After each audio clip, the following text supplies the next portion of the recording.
Welcome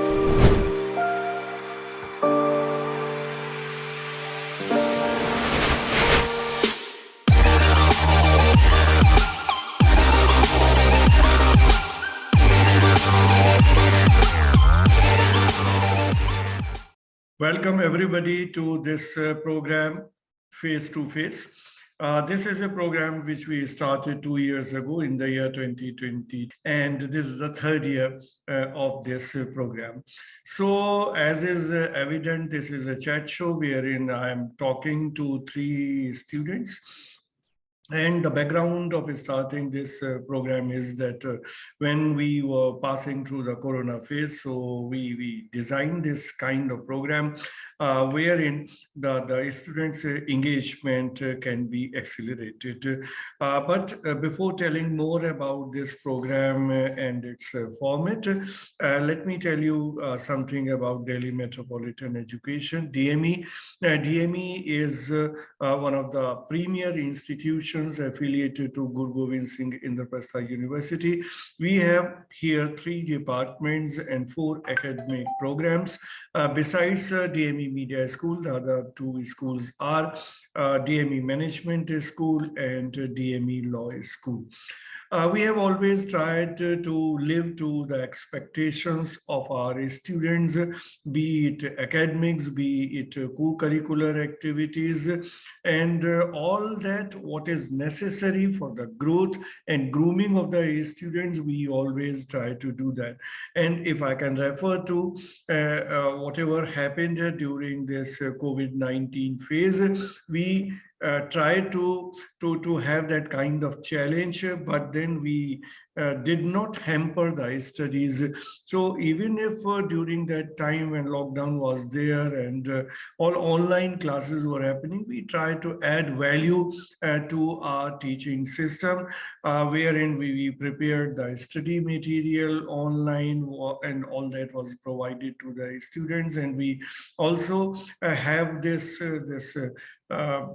system of ERP, Colpol, wherein everything is made available to the students with regard to their studies, their practical assignments and everything. And not only that, we even try to have some interactive sessions in between whenever the time permitted and whenever the situation eased, so that given the nature of the media education, since a lot of practicals need to be taken up, so we always try to find a scope for that, and we did that all. So let us see what all DME is to offer as far as academics is concerned. In DME, we believe in engagement and empowerment of students. And since the time this COVID-19 struck in 2020, we intensified this whole process. For the education sector, it was a big challenge. At DME, our small dynamic team decided to take this challenge head-on. We organize different kind of programs, different webinars wherein the distinguished people from the industry and other walks of life, they are invited to interact with the students. We try to keep them engaged in taking out newsletter, writing stories, editing stories, and not only that, they make posters, they make cartoons, they write pieces for the newsletter. Mentoring cell at DME is a very unique feature in the ecosystem of education. While the subject teachers forge the knowledge domain strongly, it is the mentors who reach out to students in difficult times. During pandemic, when our students faced loss of their loved ones, home isolation, and several other family issues, mentors ensured that students remain cheerful, lively, and stay connected with us.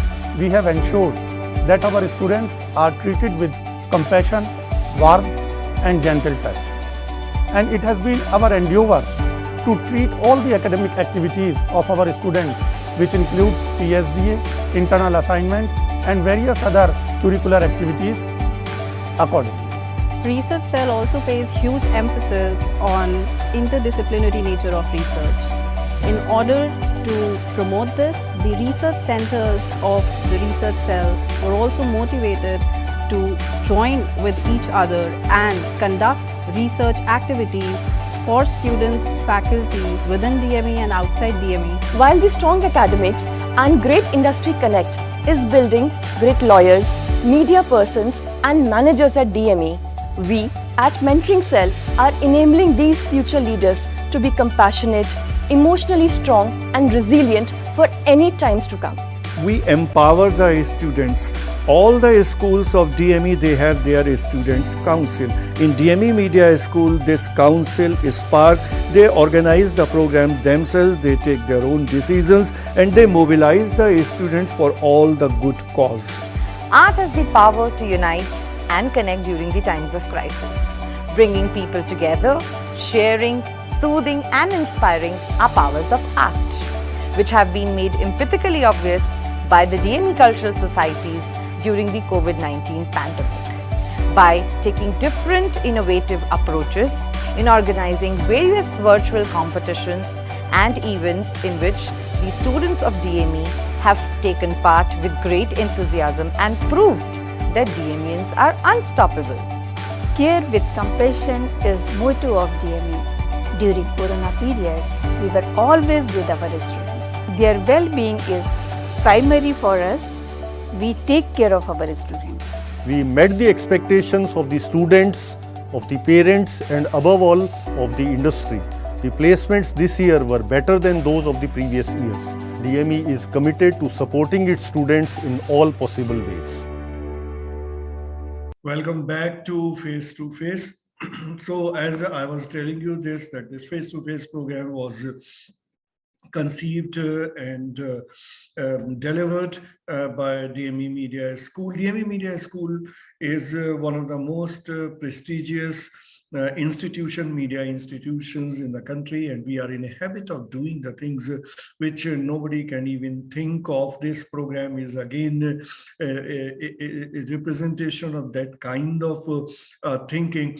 Besides that, if I talk about the flagship programs of DME Media School, we have one media conference, which is an international conference happening every year, ICANN, and we have already held 4 editions of this conference since 2018, and in 2022 we are having the 5th edition of this conference in the month of July. Another flagship program is the International Film Festival CIFI. 3 editions we have already organized this of this festival, and this is a venture. Even ICANN is a venture which we every year organize in collaboration with Deakin University, Melbourne, Australia, and there are a lot of participation which comes from different parts of the world. And in CIFI particularly in 2021, we got more than 3,000 films, and the participation reached 111 countries. Besides that, we have the BG Varghese lecture series, which is a monthly series in which we invite distinguished people from the media industry and academics to come to DME and talk to our students. And during this whole COVID-19 period, when everything was online, so we also switched over many of our programs in online mode, like ICANN was in online mode, CIFI was in the hybrid mode, and BG Varghese lecture series was also on the online mode. And what we did, we try to approach distinguished people from different parts of the world to come to DME virtually and talk to our students, and we were able to connect the scholars from USA, from UK, from Iran and other countries. So that is how we try to make the optimum utilization of a crisis with which we all were suffering. Now, talking about this particular program, Face to Face. This is a program wherein 3 students are there from 3 batches. The senior most batch is from 2019, and then 2020 batch, and then 2021 batch. And I, as Dean, talked to these students on variety of subjects Obviously, this is a program which is more informal in nature. So we try to discuss, we try to chat on all such issues which are normally not happening in the formal mode. So as it is conventional that before beginning to the program, we try to know about the three participants.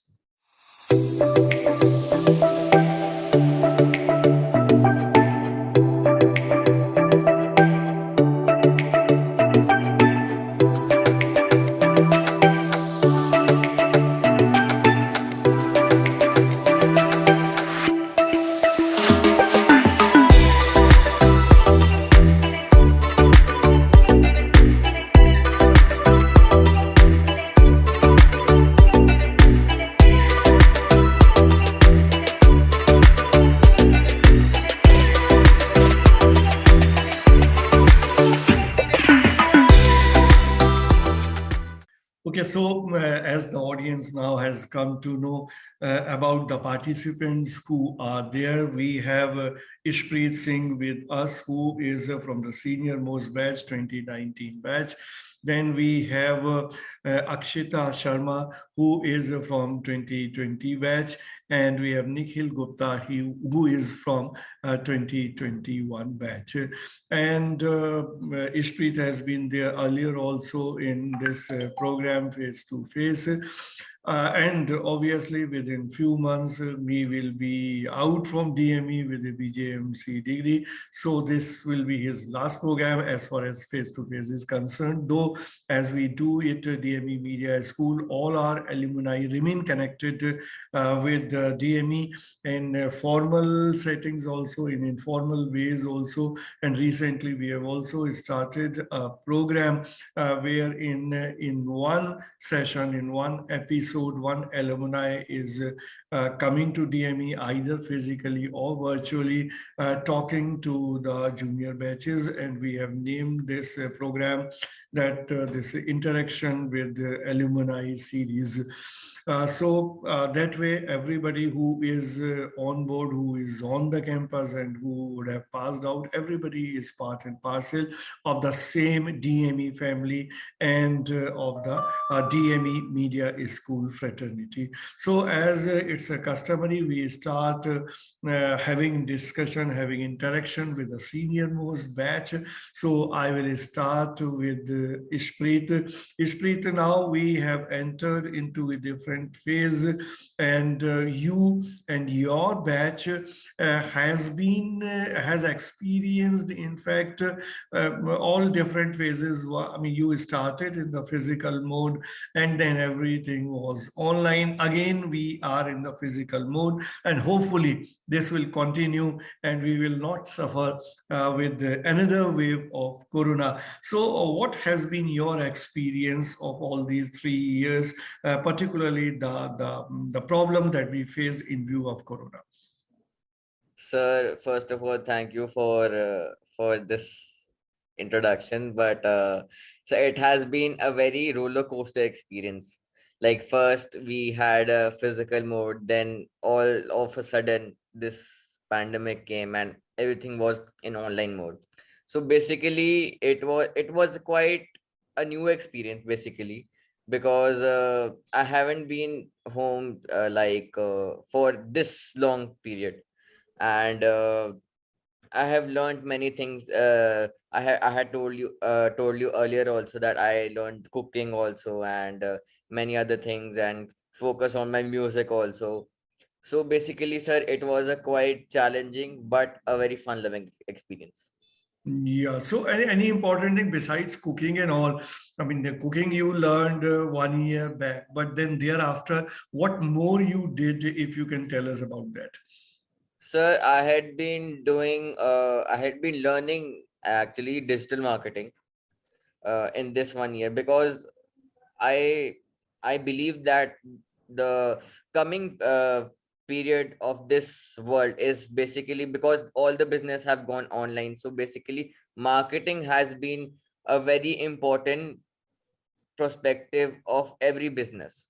So without marketing, I think it's very difficult to survive in a business. So I believe as you are explaining this, that you might be opting to go to this profession where in the digital marketing or anything related to that you will be pursuing further, isn't Yes, it? Yeah. yes. But then on the creative front, since you are a creative person, what new things you learned during this period? So as such, I I mean, didn't learn it. if I talk about the music particularly, which you have been pursuing since long, so any new experiment that you did in music? So I had started earlier learning the music editing, because I was like starting like my personal studio, but it was not like, it became a disaster basically, because I had posted something, but it was so bad that I had quit it. So Hmm. that's why I hadn't learned anything new like that. Okay. So moving on, moving to Akshita. Akshita, what will you tell us if I pose the same question to you? Your experience, because your batch, interestingly, entered when we were in the grip of this COVID-19, and you came quite late also. So that backlog was also to be cleared, but somehow more or less we are on the track as far as your academic sessions are concerned. But obviously you suffered, your batch suffered on the front of academics, though as I already explained, DME as an institution tried its best to see to this that whatever loss was to happen, that is reduced significantly. But on a personal front, what will you say about your experience of the last 2 years? Sir basically मेरा experience बहुत अच्छा रहा। Online भी मेरा अच्छा था, but offline में shift हुआ तो मैं इजीली टीचर से कनेक्ट कर पा रही थी, एंड मैं इजीली उनसे डाउट पूछ पा रही थी जो मैं ऑनलाइन में इतनी मैं पूछ नहीं पा रही थी। तो मेरा अभी तक एक्सपीरियंस इन दी कॉलेज अच्छा रहा, क्योंकि मेरे को ऑनलाइन में इतना डिफ़िकल्टी नहीं हुई और ऑफलाइन में मेरे को इतनी डिफ़िकल्टी नहीं हुई। तो मेरा अब तक का जो जितना एक्सपीरियंस रहा वो अच्छा रहा। तो ऑनलाइन में तुम सारी क्लासेस अटेंड करती थी कि क्लासेस बंक करती सर थी? मैं रेगुलर स्टूडेंट थी। अच्छा, तो तुम उन स्टूडेंट्स में से थी जो अपनी खिड़की बंद करके क्लास करते हैं, कि तुम अपना वीडियो ऑन करके क्लास करती थी? Sir video on. अच्छा, लेकिन तुम्हारे क्लास में और लोग तो नहीं करते थे? कितने लोग ऑन करते थे अपना वीडियो? सर बेसिकली हम 3-4 बच्चे थे जो ऑन करते थे। तो ये जो तुम करती थी, ये दूसरे लोगों तक क्यों नहीं पहुंचा पाई तुम? सर बोला है इनके साथ शेयर करा है, बट सर सबकी अपनी पर्सनल चॉइस होती है। ठीक है। तो ऑनलाइन टीचिंग में चूंकि तुम बहुत रेगुलर थी, जबकि बहुत सारे लोग रेगुलर भी नहीं थे, या थे भी तो कम से कम everybody preferred not to open the video, you are doing that even. तो तुम्हें सबसे इंटरेस्टिंग, सबसे चार्मिंग चीज ऑनलाइन क्लासेस में क्या लगती थी? सबसे चाल सर ऐसा कोई चीज़ थी नहीं, बट उसमें ये था कि इजीली मुझे कहीं बाहर आ जाना नहीं था, कि घर के स्पेस में अपने पर्सनल स्पेस में मेरे को पढ़ना है। अपने पर्सनल मेरे को कहीं ज़्यादा वो नहीं करना पड़ेगा, घर में ही अपना सारा काम हो जाएगा। सर वो और अगर अगर तुम इसको कंपेयर करो, जैसे आप सब फिजिकल मोड में हो गया, तो now you are enjoying more और you are enjoying more in online? Sir at home 1 week 2 week sir enjoy आ रहा था, बट आफ्टर दैट सब बोरिंग लग रहा था। बट अब कॉलेज जा रहे हैं, डेली अपना मजा आ रहा है। तो कॉलेज में सबसे अच्छा क्या लगता है? कॉलेज में सबसे अच्छा सब सोसाइटीज में मुझको सबसे बेस्ट लगता है, सोसाइटी का पार्ट बनना, फैकल्टी के साथ इंटरेक्शन करना सब। Okay, so moving on to Nikhil Gupta. Nikhil is the first timer to Face2Face, and obviously he is from the junior most batch. So your batch, as Nikhil has started in the offline mode, then for a month or so you had to go to online, but then you came back to the physical mode, and hopefully this physical mode will continue. So that is how you are comparatively privileged as compared to your two seniors. So, but then when you were there in school, you had you would have suffered this COVID phase while you would have been in 11th standard or the 12th standard. So what was your experience with regard to impact of COVID-19 on your education and your life? वैसे तो मैं thanks बोलना चाहूँगा, ऐसी opportunity मिली मुझे आज। और रही बात कि ऑनलाइन सेशन की और ये सारी चीज़ें की, तो मैं तो एक वैसा बच्चा रहा जो डेली स्कूल जाया करता था, सारे काम किया करता था, मतलब एकदम नीट एंड क्लीन वाला बॉय था। तो जैसे ही 10th के बाद ये कंडीशन आई, तो काफ़ी लंबे समय बाद मैंने अपने टीचर्स को बोला कि आप ऑनलाइन में शिफ्ट हुई है। दे आर थिंकिंग कि हाँ कोविड खत्म होगा फिर बढ़ेंगे, बहुत प्रयास किया, फिर ऑनलाइन को सीखा कैसे पढ़ना है। पहले हम लोग वीडियोस को बना बना के शेयर करते थे टीचर्स की, हाँ इसमें पढ़ लो, डाउट होगा व्हाट्सएप पे पूछ लो। देन फिर हम लोगों ने जूम पे स्विच किया, और हम ये भी सोच रहे थे कि हाँ 11th 12th की ज़िंदगी एंजॉय करेंगे, कॉलेज स्कूल में जाएंगे। पहले मैं पूरा जाता था तो मेरे को कहते थे नहीं इतना नहीं जाया जाता है, थोड़ा पढ़ा जाता है, इस तरीके का।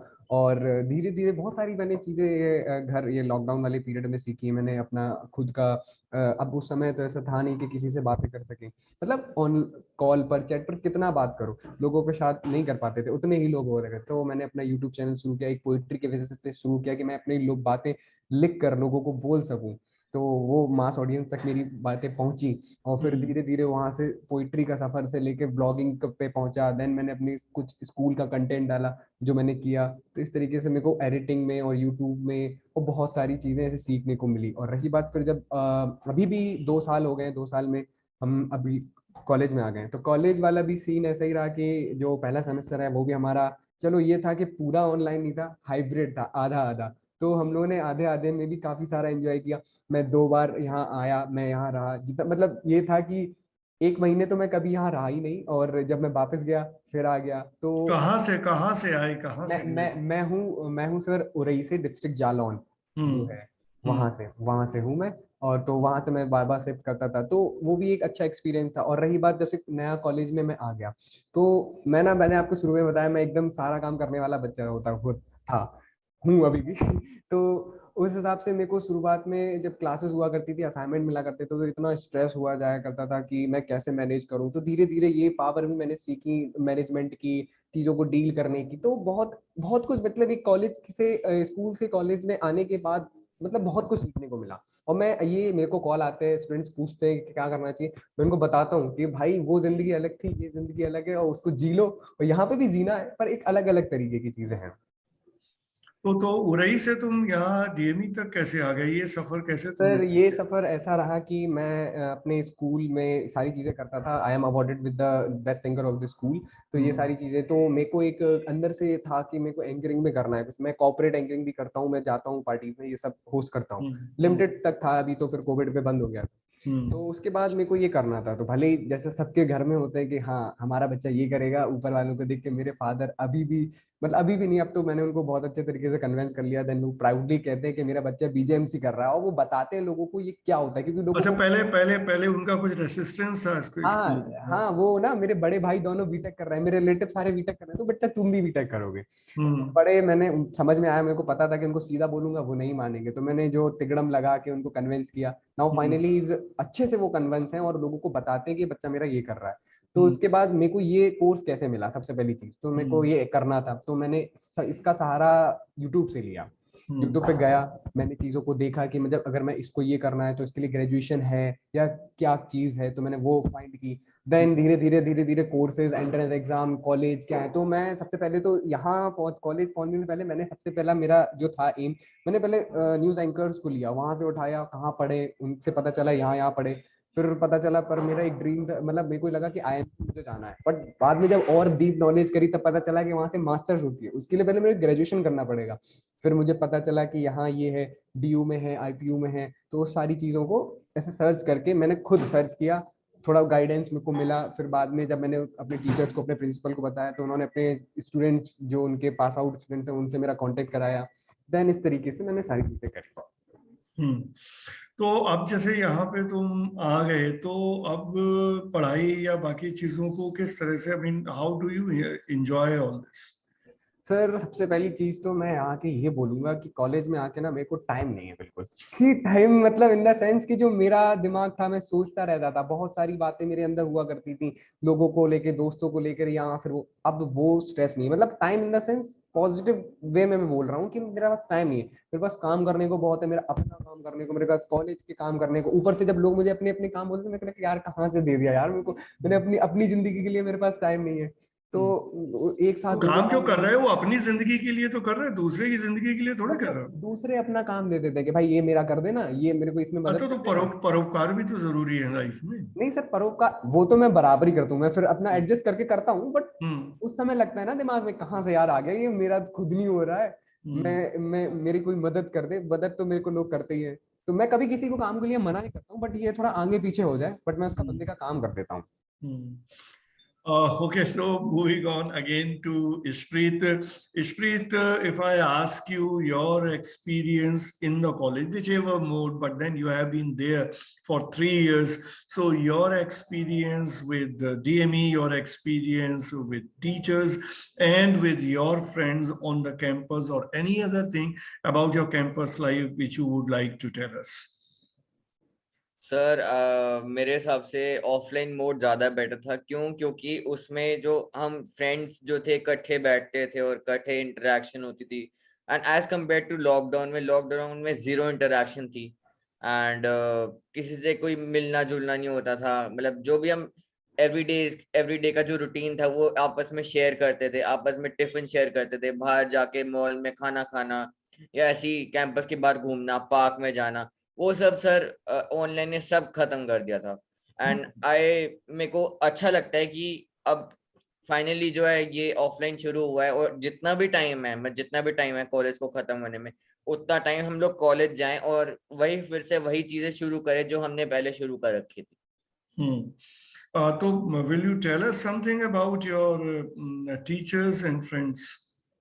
सर टीचर्स तो टचवुड बहुत अच्छी मिली है, no doubt. I had very good interactions with Tina ma'am, Mudita ma'am, Manasvi ma'am, and most importantly Mohit sir. He has been my favorite all the time, and it's very sad but that he is not there in DME now, but it's like कि वो उनसे phone पे बात हो जाती है, WhatsApp पे बात हो जाती है, बट सर वो होता है ना कि मतलब एक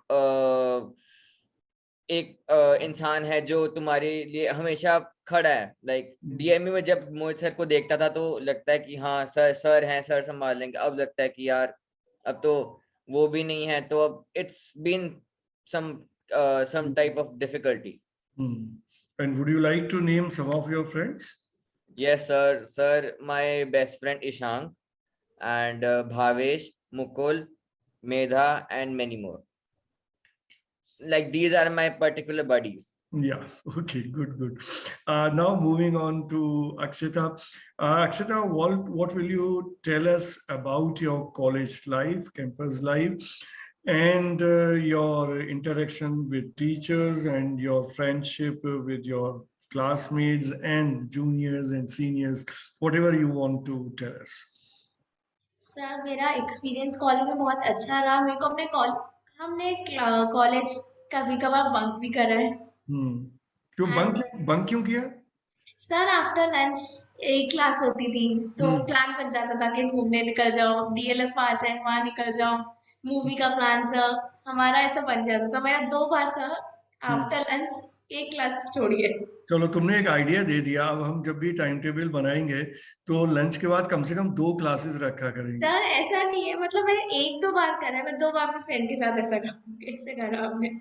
वैसे मैं सर मैं पूरी कोशिश करती हूँ कि सारी क्लासेस अटेंड करूँ। तो वैसे ये बताओ कि तुमने जब भी 2 बार भी बंक किया, और तो तुम्हारे साथ कौन कौन से फ्रेंड्स थे जो बंक में शामिल थे? सर सर हमारा पूरा ग्रुप हम जाते थे। तुम्हारे ग्रुप में कितने लोग हैं? सर हम 6-7 जने थे, अब सब अलग हो गए सब। क्यों? बट हम गिनती के 3-4 लोग बचे अब। क्यों, बाकी कहाँ गए? सर एक्चुअली कुछ अब इंटर्नशिप्स कर रहे हैं, तो दैट्स व्हाई अब हम कुछ ही होते हैं डेली में। तो 3-4 कौन कौन से हैं जो भी हैं साथ में? लावण्य हम्म एंड गोपाल, वीना, आदित्य, हम्म। अंजलि। हो दैट्स गए इट। 5 लोग तो हो गए, और क्या करना है इससे ज्यादा लोगों को? क्या क्या करना फिर? एक बार फ्रेंडशिप करो, फिर निभाने में भी तो परेशानी आती है ना जब ज्यादा हो जाते हैं। सही भी है। And what will you tell us about your teachers? Sir teachers के साथ बहुत डेली इंटरेक्शन होता रहता है, टीचर्स के साथ डेली हेलो मैम सब डेली होता रहता है। हम्म। तो मैं, सर डेली अच्छा है इंटरेक्शन। डीएमई मीडिया स्कूल की सबसे अच्छी बात क्या लगती है? सर डी मीडिया स्कूल की सबसे अच्छी बात है फैकल्टी। हम्म फैकल्टी बहुत अच्छी है सब। फैकल्टी के साथ मेरे को अपना उनसे साथ अपना एक्सपीरियंस शेयर करना, उनसे अपना कैरियर रिलेटेड टॉक करना, बात करना मुझे बहुत अच्छा लगता है। तो मुझे इस्प्रीत ने तो इतने सारे टीचर्स का नाम लिया, तुमने तो किसी टीचर का नाम भी नहीं सर लिया। सर मैं बता सर मेरी सबसे ज्यादा इंटरेक्शन प्रमोद सर के साथ होती है, मेधावी मैम के साथ होती है, मुदिता मैम के साथ होती थी बट अब वो पार्ट नहीं है मेरी। उनके साथ होती है डेली, टीचर से इंटरेक्शन होती है मेरी। तो क्या इंटरेक्शन करते हो टीचर से? सर जब मैं मेधावी मैम के साथ मैं डेली, जैसे हमारा रेडियो सोसाइटी के बारे में डेली बात होती है, हम्म सर मैं डेली उनसे डिस्कस करती हूँ कि मैम ये स्क्रिप्ट लिखी है, ये रिकॉर्डिंग के लिए मुझे चाहिए, तो मैं डेली उनसे इंटरेक्ट करती हूँ और उनसे बात डिस्कस करती हूँ कि मैम मैंने अपने स्क्रिप्ट में ये मेंशन करा है, तो मैम हम्म मेरे को रिकॉर्डिंग के लिए वॉइस ओवर के लिए एक पर्सन चाहिए। तो हम्म। डेली इस बात पे हम बात होती रहती है, फिर सोसाइटी रिलेटेड वर्क पे बात होती रहती है, इसलिए सब। Okay, great. So moving on to Nikhil again.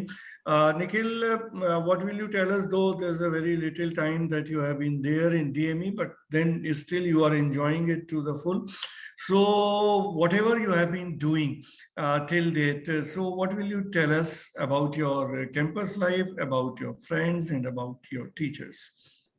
Sir campus life की बात करें तो एकदम अच्छी सी कैंपस लाइफ है। शुरुआत दोस्तों से हुई कि मैं वहाँ था, तो वहाँ से इंस्टाग्राम सोशल मीडिया के थ्रू एक दोस्त से बात हुई, यहाँ आया, दोस्त बने। सीधा मुझे जैसे ही मैं पहले दिन कॉलेज आया, मेरे को सीधे 11 बंदों का एक ग्रुप मिला, उसमें मैं ऐड हुआ, तो मेरे सीधे इतने सारे दोस्त बने, बहुत अच्छा लगा। धीरे मतलब धीरे 11 पहले से थे, तुम 12वें हाँ हो गए इसमें? हाँ, मैं बस 12वां हो गया क्योंकि ग्रुप बना था, देन मेरे को ऐड कर लिया गया उसमें। तो हम्म फिर हम लोग गए वहां से, तो बहुत अच्छा हुआ धीरे धीरे। बट इस ये जो 11 होता है ना, कभी 11 नहीं, मतलब इतना बड़ा कभी रहता नहीं है। तो हम्म। इसके साथ धीरे धीरे वहां जुड़े, तो इतने सारे लोगों से इंटरेक्शन हुआ। फिर वही ऑनलाइन ऑफलाइन का स्विच हुआ, तो उसमें भी एक आध दो नए दोस्त बने। एंड फिर हम लोग जब मिले दोबारा आए, तो वेरी एक्साइटेड कि नए लोगों से मिलेंगे। तो इस तरीके से ये ऐसा चलता रहा। पर अब फाइनली जब हम आ गए हैं, तो अब प्रॉपर बहुत सारे लोगों से मिलते हैं। और मेरा एक, मैं खुद ये मानता हूँ, शायद या तो मेरा एक गंदा सा एटीट्यूड है या कुछ भी है, कि मैं ना सामने से किसी से बात नहीं करता हूँ जब तक वो मेरे बंदे से बात नहीं करेगा। उसके बाद तो आई एम वेरी नॉर्मल, मतलब फिर तो मेरा बस अच्छा वाला दोस्त हो गया। बट एक मैं सामने से किसी से अप्रोच नहीं करूंगा, ये मैं एक्सेप्ट करता हूँ कि हाँ ये मेरी बहुत गंदी बात है। तो इस तरीके से तो तो अगर तुम मानते हो तुम्हारी गंदी आदत है, तो उसको ठीक कर लो, फिर क्या है? बट वो सर मेरे को ना एक एटीट्यूड होता है ना कि हाँ ये है अंदर, तो वो उस टाइप का है। मैं हम्म मानता हूँ कि मैं, अगर कोई मुझसे बोले कि ये गलत बात है, तो आई एक्सेप्ट कि हाँ वो गलत है। और फिर उसके बाद फिर और दोस्त आए कि हाँ धीरे धीरे, बट समय के साथ पता चलता ना कि इतने दोस्त जो हैं ये हमारे बेस्ट वाले हैं। तो उसके बाद फिर धीरे धीरे कुछ बढ़ते चले गए, कुछ के और लोगों को जब पास में देखते हैं तो पता चलता है कि ये क्या है, इनके तो अंदर क्या कितने है। कितने कितने दोस्त हैं जो अच्छे वाले कैटेगरी में हैं? अच्छे वाले कैटेगरी एच सच की सर, देखो नाम लेंगे तो मेरे बहुत सारे दोस्त तो हैं ही यहाँ पर। तो हम्म। मैं किसी का नाम तो नहीं लूंगा तो दोस्तों के तुम्हें नाम लेके। मतलब नाम लेने से डर लग रहा है?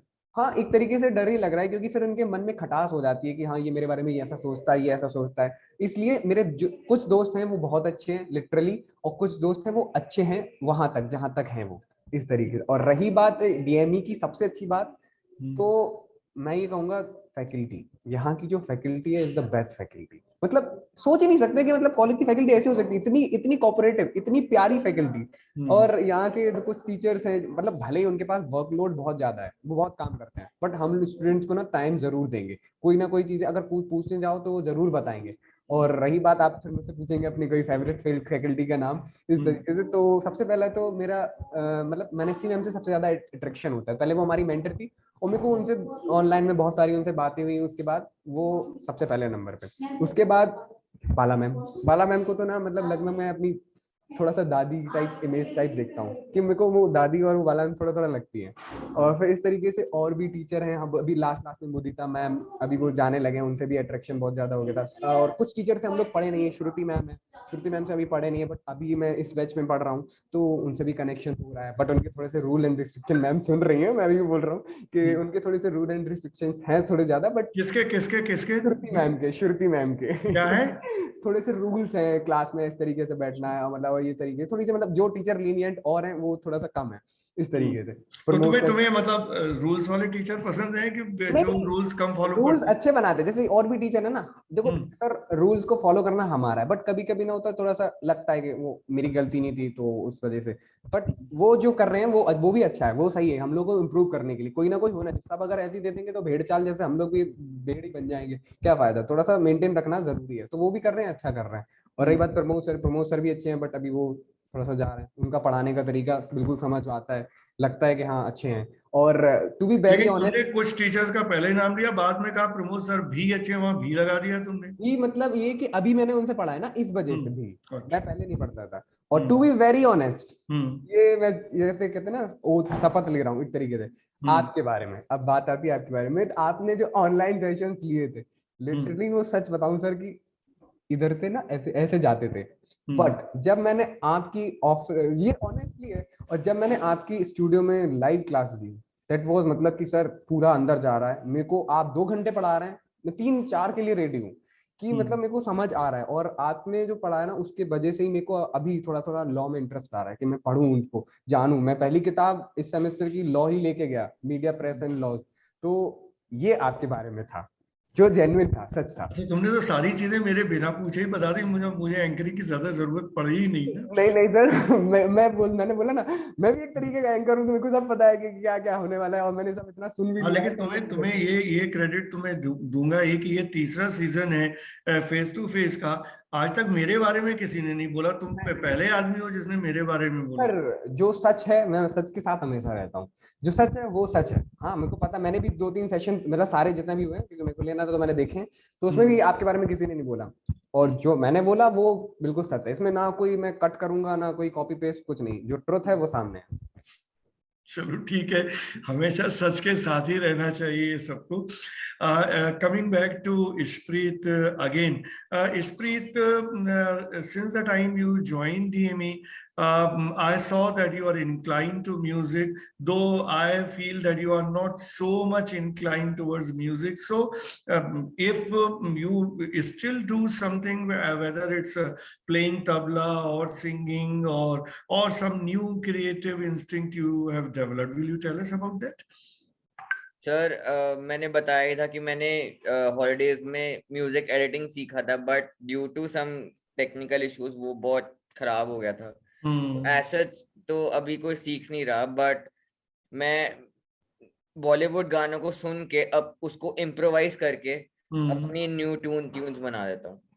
तो कौन सा ऐसा गाना है जो तुमको बहुत पसंद है और जिसकी ट्यून तुमने हाल में बनाई है, जो हमें सुना सकते हो? सर ऐसे तो बहुत सारे गाने हैं, तो कोई बट तुम एक अपनी मेरे को एक कोई गाना पसंद याद का? आता है। Sir life in a metro एक मूवी थी जिसका एक गाना था इन दिनों।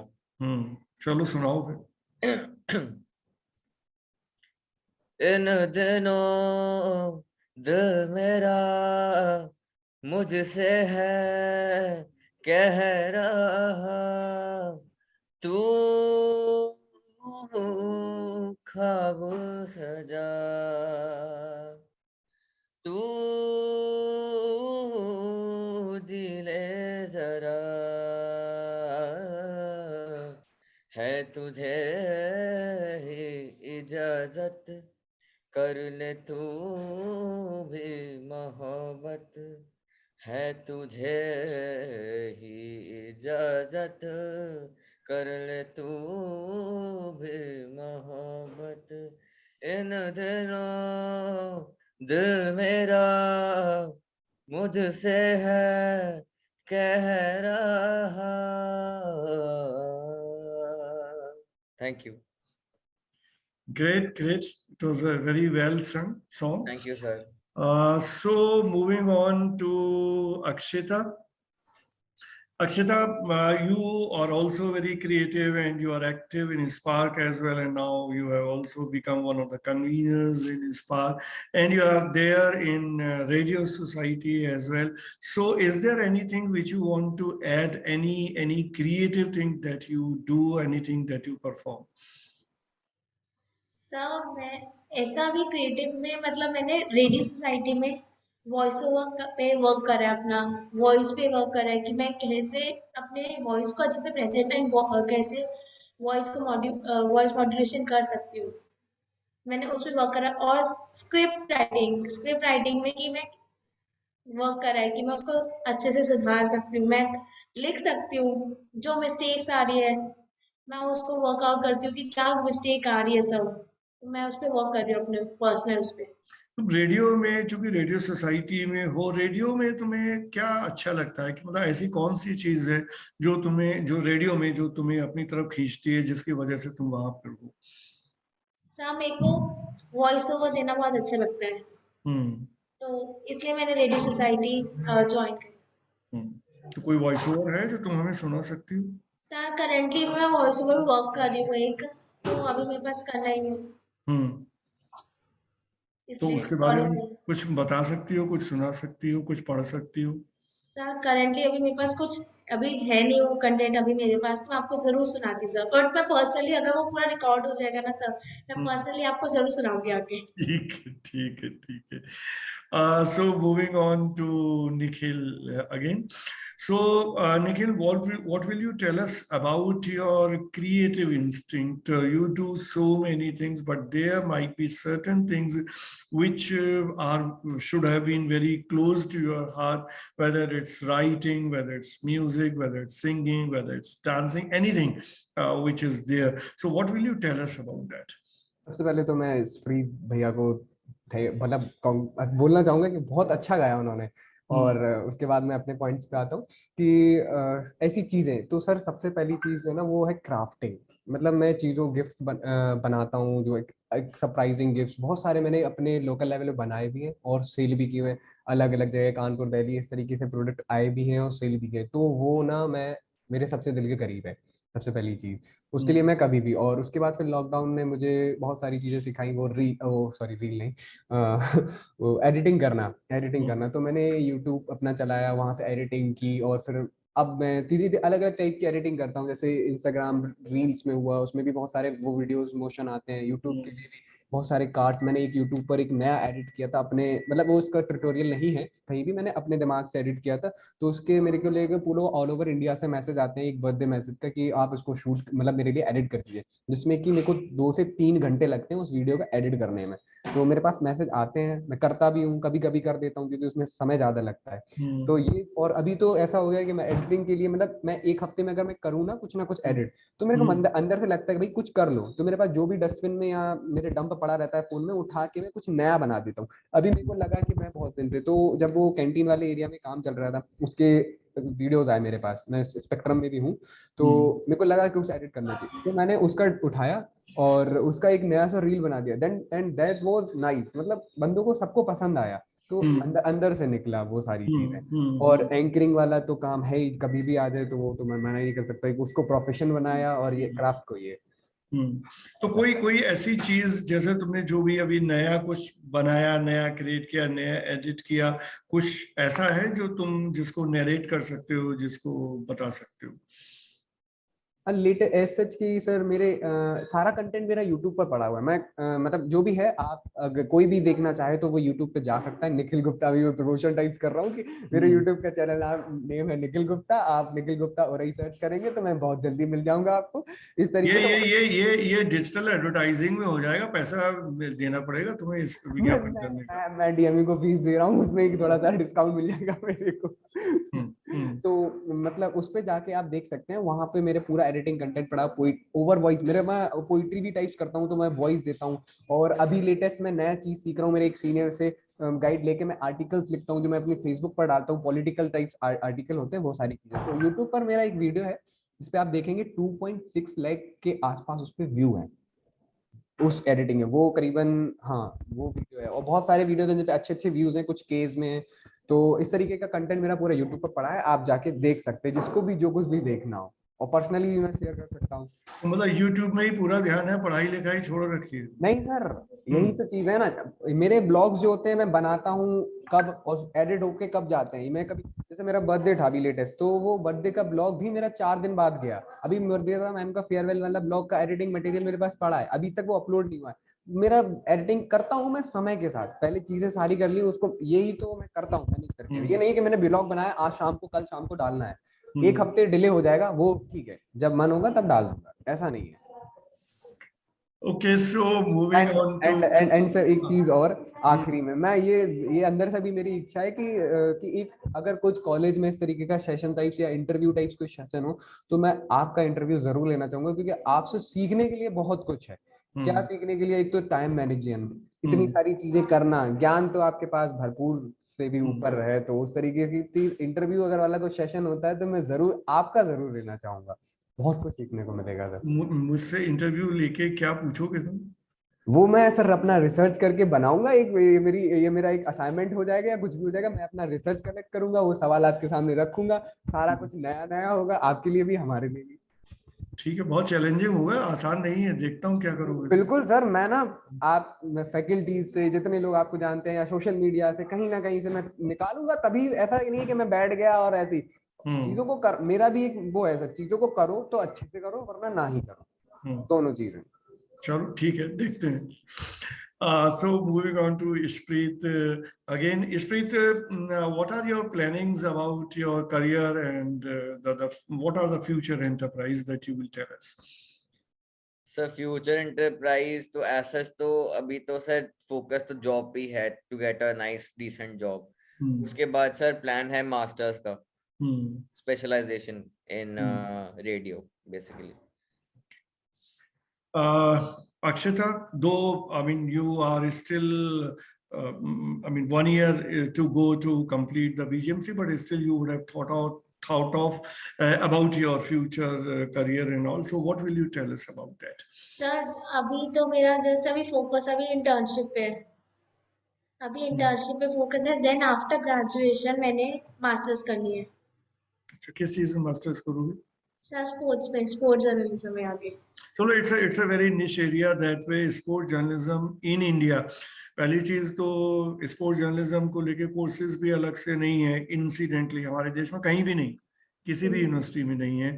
सो ऑब्वियसली तो बेसिक जर्नलिज्म की ट्रेनिंग के बाद इट ऑल विल डिपेंड कि तुम कितने न्यूज़पेपर्स में जो स्पोर्ट्स सेक्शंस हैं या टीवी चैनल्स हैं या स्पोर्ट्स चैनल्स हैं वहां पे इंटर्नशिप करके और ऑन जॉब ही सीख पाओगे। But if you have thought of nothing like that, it's a really very very wonderful area, very interesting area. Sports में तुम्हें क्या सबसे ज्यादा पसंद है वैसे?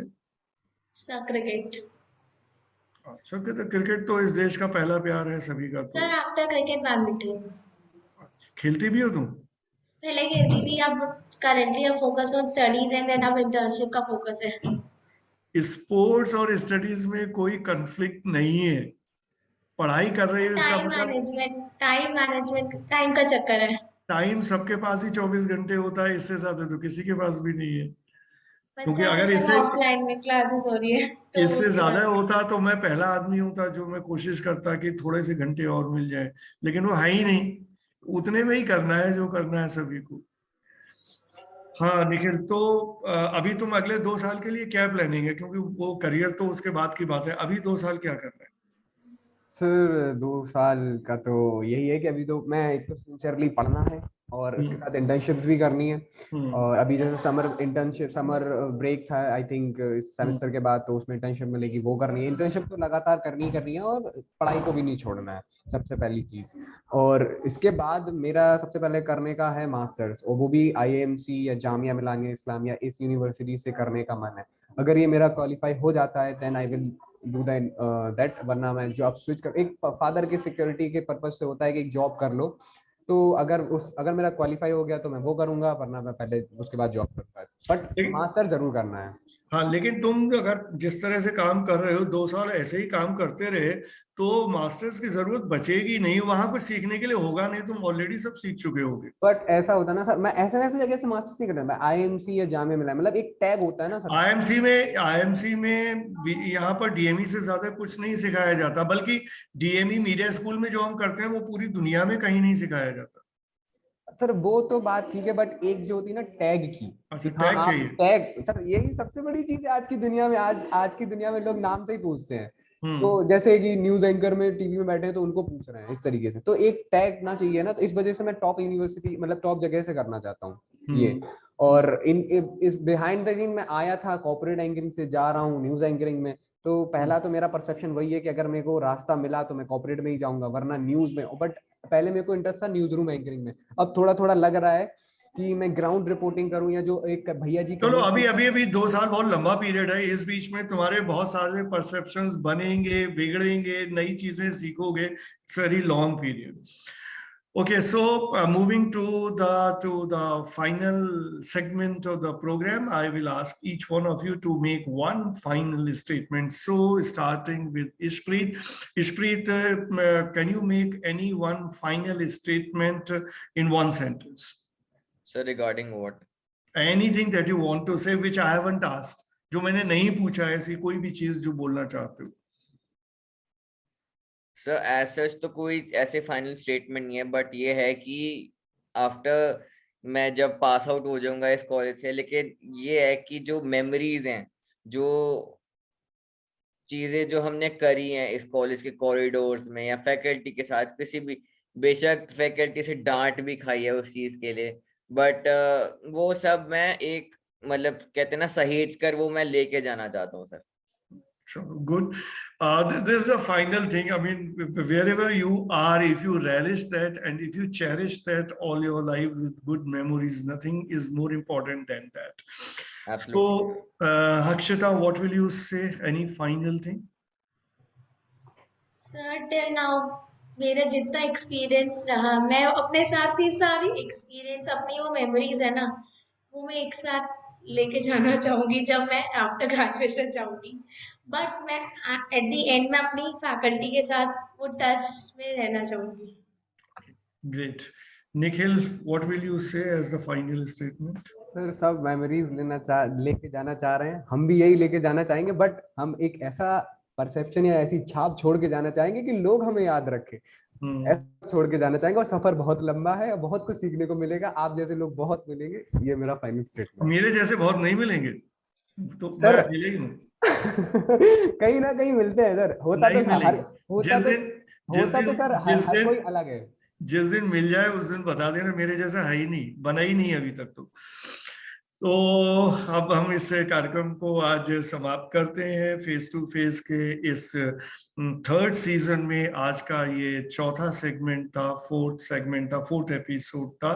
और इस कार्यक्रम में भाग लेने के लिए सभी का बहुत बहुत धन्यवाद. और सभी लोग अच्छी मेमोरी के साथ जाना चाहते हैं, मैं भी अच्छी मेमोरीज के साथ जाना चाहता हूँ. So that when we move forward in life, each one of us remember whatever time we spent here together and whatever memories we can cherish.